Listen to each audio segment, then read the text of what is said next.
Muy buenas noches, muchas gracias por la invitación. Agradezco al Colegio de Nefrólogos de México por la oportunidad de presentar este tema. Y hoy hablaremos de las herramientas de inteligencia artificial en nefrología. Y bueno, para iniciar si vamos a hablar de herramientas y sobre todo aplicadas a la enseñanza en nefrología, es importante que recordemos que actualmente existen múltiples herramientas de inteligencia artificial para desarrollar una sesión como esta. Por ejemplo, para empezar, le preguntamos a dos asistentes virtuales, a ChatGPT y a Gemini, cuál era la mejor manera de presentar la sesión. Y miren, esta es la sugerencia de ellos. Es muy parecido a lo que vamos a abordar nosotros durante la charla. Y bueno, lo primero que debemos de revisar es, ¿ya estamos aplicando herramientas de inteligencia artificial en la nefrología? Por supuesto que sí. Estamos aplicándolas en prácticamente todas las áreas, tanto en la lesión renal aguda, en la imagenología renal, en el trasplante renal, en la enfermedad renal crónica, en la patología renal y, por supuesto, en la diálisis peritoneal y en la hemodiálisis. Las definiciones de inteligencia artificial, pues ya las han mencionado, no las vamos a repetir. Para esta charla es importante recordar también la definición de aprendizaje automatizado o machine learning y por supuesto el deep learning, que es otra de las herramientas que se suele utilizar mucho en la inteligencia artificial aplicada a la nefrología. Existen múltiples variantes de aprendizaje automatizado. Existe tanto supervisado como no supervisado. Y dentro del supervisado, pues hay muchas técnicas o muchos algoritmos que se suelen utilizar aplicados a la nefrología, sobre todo el random forest, perdón, y el árbol de decisiones. También los análisis de regresión son muy importantes en el tipo de machine learning de aprendizaje supervisado. En el no supervisado, pues tenemos todo, sobre todo los análisis de conglomerados y todos los análisis factoriales. Pero a ver, ¿cómo podemos nosotros aplicar a la nefrología la inteligencia artificial? ¿Cómo se aplica de forma habitual? ¿De dónde surgen estas ideas y cómo se logran aterrizar? Bueno, todo parte de identificar un problema. Por ejemplo, nosotros podemos identificar pacientes con enfermedad renal crónica, estadio 4 o algún subgrupo de lesión renal aguda. Lo que hacemos a continuación es la extracción y el procesamiento de los datos que nosotros vamos a utilizar para construir nuestro modelo de inteligencia artificial. Puede ser múltiples, la raza, factores genéticos, grupos como pacientes embarazadas, pacientes con obesidad, las comorbilidades, hipertensión, diabetes, el ejercicio, factores genéticos, tabaquismo y todos los exámenes de laboratorio que ustedes utilizan de forma habitual. Ahora, con estos datos nosotros desarrollamos y entrenamos el algoritmo, de tal forma que una vez que se desarrolla este algoritmo, se evalúa su desempeño y se produce la validación interna. En alguna de las poblaciones objetivo, nosotros aplicamos el algoritmo para ver qué tal funciona. Después viene una fase de refinamiento del modelo con el cual se mejora ese algoritmo y una vez que eso ha sucedido, se realiza una validación externa. La validación externa pues puede tener un desempeño insatisfactorio, en cuyo caso pasamos nuevamente a la fase de desarrollo y entrenamiento del algoritmo, pero en los casos en los que el desempeño es satisfactorio, pasamos a la fase de implementación clínica, donde ya lo aplicamos y lo podemos agregar incluso como una herramienta a nuestro expediente clínico electrónico. Muy importante para las herramientas de inteligencia artificial es que tienen una monitorización continua y una mejora continua. Existe una fase post-implementación que se utiliza para evaluar qué tan bien o mal está funcionando y, por supuesto, para mejorar ese algoritmo que ya hemos desarrollado. Pongamos ejemplos prácticos. En enfermedad renal crónica, el uso habitual, el que más se ha publicado, es la predicción de la progresión de la enfermedad renal a diálisis o a trasplante. Existen diversos estudios, este es solo un ejemplo. Esta herramienta se llama Clean Risk, es desarrollada en Canadá. Ellos tenían una cohorte en la cual desarrollaron la herramienta de inteligencia artificial y luego tenían otra cohorte donde realizaron la validación. Por supuesto, eran pacientes con enfermedad renal crónica, se descartaron a los pacientes en terapia dialítica o en trasplante. Se realizó una recolección de 22 datos clínicos, entre los cuales se incluyen todos estos que pueden ustedes ver en la diapositiva, y posteriormente se desarrolló y entrenó el algoritmo. En este caso, se utilizó un modelo de bosque aleatorio para supervivencia, utilizando el 70% de los datos para el entrenamiento y 30% para la validación interna. Y posteriormente, pues se procedió a validar el algoritmo en la otra cohorte, lo que conocemos como validación externa. Se buscó básicamente cuántos pacientes disminuían la tasa de filtrado glomerular calculada a más del 40% o cuántos llegaban a diálisis o trasplante. Podemos ver el desempeño del algoritmo tanto en la validación interna como en la validación externa y vemos cómo tienen áreas bajo la curva bastante aceptables. Entonces, una vez que se desarrolló este algoritmo, ya se aplicó a otras grandes bases de datos ya existentes. Por ejemplo, la base de datos del estudio Canvas y la del estudio Credence, que ustedes recordarán que son bases de datos en pacientes diabéticos. Eh, Se les aplicó esta misma herramienta del Clean Risk, que utilizó el modelo de bosque aleatorio para evaluar la supervivencia. Es un modelo de 22 variables con la finalidad de predecir cuántos progresaban al año, a los 2 años y a los 3 años. Utilizó los mismos criterios de progresión que mencionamos en el artículo previo y bueno, lo que se observó es que cuando comparaban el modelo por inteligencia artificial, el Clean Risk, con la categorización, como lo sugiere Cadigo por el mapa de calor, en realidad parecía que incluso tenía mejor desempeño esta herramienta de inteligencia artificial. Eh, Aquí están, por ejemplo, los riesgos que se le atribuye utilizando tanto la herramienta de inteligencia artificial como las categorías de Cadigo. El artículo sugiere que incluso el desempeño de la inteligencia artificial es mejor y si se reanalizan los datos del grupo placebo y el grupo de canaglifosina, pueden ustedes observar cómo pareciera tener mejor desempeño el modelo de inteligencia artificial, pero bueno, obviamente requiere todavía múltiples estudios adicionales para mejorar este tipo de herramientas. En lesión renal aguda, las dos principales aplicaciones, la primera es las alertas electrónicas para el diagnóstico temprano de lesión renal aguda. Esto requiere que los laboratorios estén realizando diversos biomarcadores y que obviamente emitan una alerta que le llega al nefrólogo en cuanto existe un potencial caso de lesión renal aguda. Hay muchos estudios que han intentado validar este tipo de herramientas desarrolladas por inteligencia artificial. Vean aquí los algoritmos que se utilizaron en cada uno de ellos. La realidad es que hay estudios con buen número de pacientes, pero los resultados tienden a ser un poquito ambiguos. Eh, Estos son de LRA adquirida en la comunidad, también hay de LRA adquirida en el hospital. Este tipo de alertas parece ser muy buenas, pero obviamente implican varios inconvenientes. Número uno, el número de falsos positivos puede ser muy alto, incluso puede ser de las alertas que nos emiten, la relación entre falsos positivos y verdaderos puede ser de 2 a 1, o sea, muy alta y generará una cantidad de interconsultas muy alta.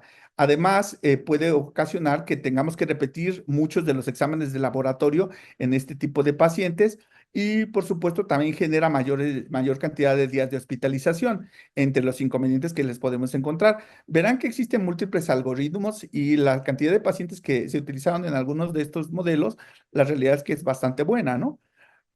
Ahora, la segunda aplicación en lesión renal aguda es la predicción temprana de lesión renal aguda en diversos escenarios clínicos. Tú puedes tomar un grupo de posoperados de cirugía cardíaca, de embarazadas, por ejemplo, de pacientes con enfermedad renal crónica o pacientes con sepsis y puedes ver o elaborar una herramienta de predicción que nos ayude a predecir cuáles de esos pacientes van a desarrollar lesión renal aguda.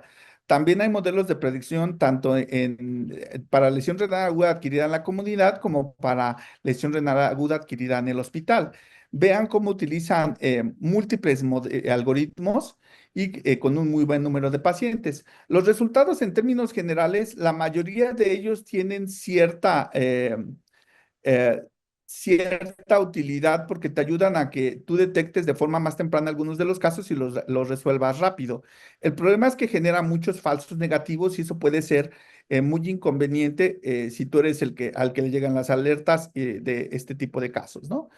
Entonces, hay muchos ejemplos en la literatura en este sentido de el diagnóstico temprano o identificación temprana de lesión renal aguda. ¿Qué pasa en la imagenología renal? Veamos dos ejemplos principales, la detección de lesiones malignas y la medición del volumen renal en pacientes con enfermedad renal poliquística. Observen este estudio realizado en Estados Unidos en la Clínica Mayo. Ellos incluyeron un número de pacientes con enfermedad renal poliquística y recolectaron, por supuesto, datos calculando el volumen renal total de dos maneras. Uno, con inteligencia artificial y el otro realizando corrección manual. Y después hicieron alguna comparación para ver si este método de inteligencia artificial no era inferior al de corrección manual. Aplicaron un algoritmo que ellos previamente ya habían publicado y bueno, luego lo validaron en sus propios pacientes. Esta es una imagen de las que se producía con inteligencia artificial, genera reportes de este estilo y por supuesto nos da un resultado con una buena correlación y una buena concordancia con respecto a la medición manual o a la corrección manual. El único problema es que requiere una buena coordinación de un gran equipo multidisciplinario y ustedes saben que eso cuando tienen que intervenir muchas personas puede ser un poco complicado. En trasplante renal, la principal aplicación es la predicción de supervivencia a largo plazo. Y aquí pueden ustedes observar este estudio realizado en Estados Unidos, en Baltimore, y vean cómo incluyó una gran cantidad de pacientes trasplantados renales, más de 120,000 y más de 370,000 receptores o candidatos que estaban en lista de espera. Ellos aplicaron en dos escalas. Al candidato, al receptor, le aplicaban la escala EPTS y al donante le aplicaban la escala KDPI. Estas dos escalas pues, nos ayudan a predecir cuál va a ser el resultado en cuanto a supervivencia del trasplante renal. Utilizaron un modelo de bosque aleatorio para calcular la supervivencia a 5 años, considerando la combinación de esos dos factores. Y bueno, los resultados muestran que evidentemente en los pacientes que se trasplantan, la supervivencia a 5 años pues es de más del 70% en comparación con, no llegan ni al 50% los pacientes que se mantienen en lista de espera. Y en términos generales, esta tecnología de inteligencia artificial nos arroja datos como estos y nos permite el desarrollo de calculadoras de supervivencia. Yo puedo meter los datos del receptor y los datos del donante y nos va a predecir el resultado en cuanto a supervivencia si se mantiene en lista de espera a 5 años. Por ejemplo, el resultado si se trasplanta y la diferencia en cuanto al beneficio que existe en supervivencia por realizar el trasplante. Este tipo de herramientas, por supuesto, nos ayudan a predecir cuál va a ser el resultado. Y bueno, puedes meterle diversos valores, tanto de la escala que le aplicamos al donador como la que le aplicamos al receptor, y te van a arrojar resultados diferentes y imágenes como estas, ¿no? Son herramientas que te pueden ayudar a predecir cuál va a ser el resultado en el largo plazo. En cuanto a la patología renal, yo creo que es un área donde se plantea que puede arrojar mucho, pero tristemente les debo de decir que son más las opiniones que los estudios que de verdad nos ayudan a aplicarla. La idea general es que en patología renal, la inteligencia artificial te puede permitir la detección de patrones de daño glomerular en la biopsia y eso te puede permitir facilitar el diagnóstico. Eso es en la teoría, pero el entrenamiento de la inteligencia artificial requiere la intervención de los nefropatólogos y múltiples repeticiones. O sea, requiere mucho trabajo de los nefropatólogos y ustedes saben que eso es un recurso muy escaso y muy valioso, y especialmente en nuestros países, ¿no? Ahora, este es un ejemplo de China, en el cual se revisaron más de 600 biopsias de pacientes con nefropatía diabética, generaron estas imágenes de la menilla entera y aplicaron un modelo CNN de inteligencia artificial. Y bueno, luego lo compararon en el resultado, compararon lo que generó la inteligencia artificial con lo que generaron los nefropatólogos y compararon la clasificación que dio la inteligencia artificial con la función renal a largo plazo. Utilizó dos entrenamientos. El primero para determinar el tipo de glomérulo. En este estudio los dividían así. Si tenía glomerulosclerosis global, glomerulosclerosis segmentaria, si había presencia de semiluna, si había lesiones de Kim Steele-Wilson o si no había ninguna de estas lesiones. Y después lo pasaron a el segundo entrenamiento, que era para identificar las células intrínsecas, o sea, los podocitos, las células mesangiales y las células endoteliales.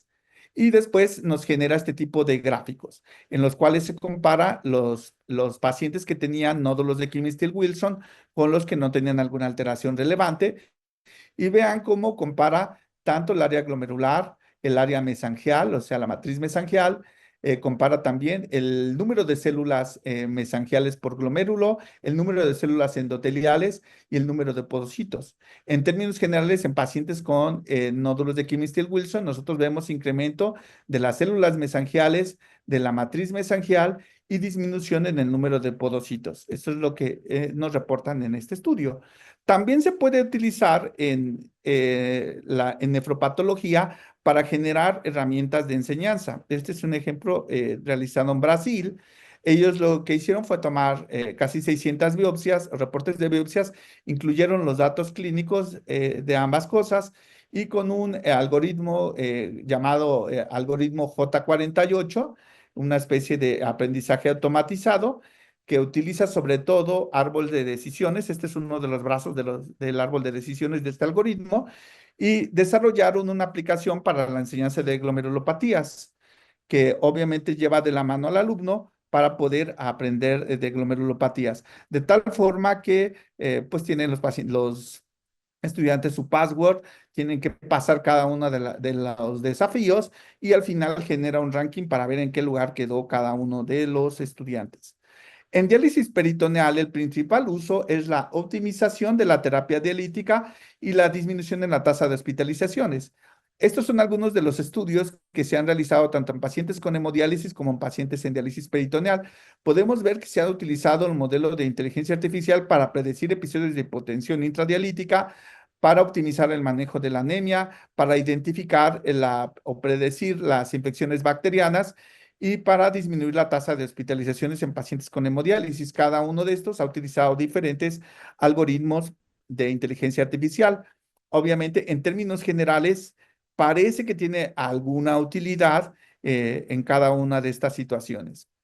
Entonces, las herramientas de inteligencia artificial en nefrología, nosotros podemos ver que nos sirve para el análisis de las imágenes médicas, nos sirve para simular pacientes o contextos de pacientes, podemos desarrollar modelos predictivos para el desarrollo tanto de progresión de enfermedad renal crónica, el desarrollo o diagnóstico temprano de lesión renal aguda. Podemos monitorear en tiempo real algunos datos, especialmente los pacientes en terapias de reemplazo renal. También tenemos que considerar los asistentes virtuales, los que todos utilizamos, ChatGPT, Gemini o incluso Meta. Eh, y por supuesto, también existen las plataformas adaptativas de aprendizaje de las cuales ya se ha hablado. Entonces, tenemos grandes desafíos con la implementación de la inteligencia artificial en nefrología, al igual que en toda la medicina. Desafíos médico-legales, la calidad de los datos, desafíos de seguridad, de manejo de los datos, desafíos éticos, y en términos generales debemos de considerar todo esto. Ahora, ¿qué otras cosas podemos utilizar de inteligencia artificial en la enseñanza? La creación de imágenes por los asistentes virtuales. Yo creo que todos le han pedido a ChatGPT que les genere una imagen de algo. Por ejemplo, aquí le pedí que me generara una imagen de cómo es ChatGPT. Y aquí le dije cómo sería si ChatGPT fuera humano. Esto lo podemos aplicar para imágenes de nefrología. Por ejemplo, le pedimos que nos generara una imagen de un paciente en hemodiálisis y esto fue lo que nos generó, y un paciente en diálisis peritoneal. Como verán, se ven bien las imágenes, pero son bastante imprecisas desde el punto de vista médico cuando empiezas a revisar los detalles y dónde queda cada manguerita y dónde va la sangre y que el paciente de hemodiálisis no está conectado. Ese tipo de cosas encuentran. Está muy interesante la tecnología, pero tiene todavía una cantidad de errores muy alta. Si le pido que me genere un glomérulo, esto es lo que me genera. Y parece todo menos un glomérulo. Una nefrona, por ejemplo, me generó esto, un túbulo contorneado proximal, un asa de Henle. Entonces tiene gran problema para eso. Aunque son imágenes bastante creativas, no tiene nada que ver con lo que necesitamos nosotros para el aprendizaje. Quizá va a ir mejorando, eso es muy probable, ¿no? Ahora, por ejemplo, hagamos otro ejercicio. Le pedimos que nos cree imágenes de las distintas glomerulopatías. Le pedí cambios mínimos y miren lo que generó. Nada que ver con, con la enfermedad. La focal y segmentaria, parece que aquí tiene unas granadas. Eh, la membranosa se ve muy folclórica, pero nada que ver con lo que es la nefropatía membranosa. La nefropatía por IgA igual, colores muy bonitos, pero nada que ver con la enfermedad. Membrana proliferativa, pues no, nada. Rápidamente progresiva, nefropatía diabética y el lupus, que incluso aquí nos sale una patata alien dibujada cuando le pedimos que generara una imagen de nefritis lúpica. Entonces son imágenes imprecisas aún, pero que probablemente en el futuro se espera que mejoren. También le pedimos que nos describiera una biopsia renal. No, no funcionó. Aún no está esa posibilidad, pero probablemente en algún momento va a estar. Ahora, también podemos utilizar estos asistentes virtuales para crear, así como los utilizamos para resolver exámenes, también los podemos utilizar para crear exámenes. Aquí le pedimos que hiciera un examen de enfermedades glomerulares con 10 reactivos, opción múltiple, 4 opciones de respuesta, dirigido a médicos residentes de nefrología y que nos subrayara la respuesta correcta. Este es el examen que nos generó.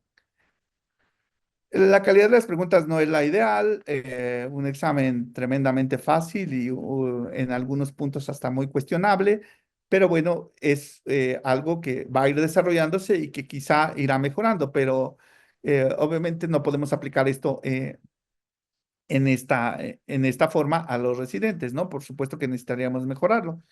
Y finalmente, para concluir mi participación, debo de decirles que ya se están formando grupos para el desarrollo de inteligencia artificial en las diferentes especialidades médicas.